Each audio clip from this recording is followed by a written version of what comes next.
nutis TikTokii banannee jirra waan ta'eef laayik sheer gochuudhaan nu bira dhaabbadhaa isin jenna. Kompiliikii gochuudhaan.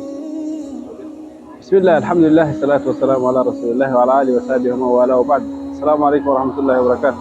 Akkuma beekamu guyyaan har'aa guyyaa Jummaati. Guyyaa Jummaa kun miizaa guddaa qaba. Miizaa guddaa qabaatu keessaa namni yeroo jalqabaatti dhufe gara miizaa dhufe akka nama gaala qopheesse. Akkasuma namni yeroo itti aanu dhufe akka nama horii yookaan sangaa tokko qalee qopheessee nyaachisee kan itti aanu akkasumaan akka nama hoolaa yookaan re'ee qopheessee kan itti aanu immoo akkasuma nama lukkuu qopheessee kan itti aanu akkasuma nama kellee qopheessee. Kanaaf guyyaan Jummaa yoom mazid guyyaa dabaltii guyyaa khayriiti waan ta'eef ganama yeroodhaan gara guyyaa Jummaa deemuun barbaachisaadha. Isa ka biroo immoo sa'aatii walitti jira. Sa'aatiin dhokattuun guyyaa Jummaa kana keessatti argamtu.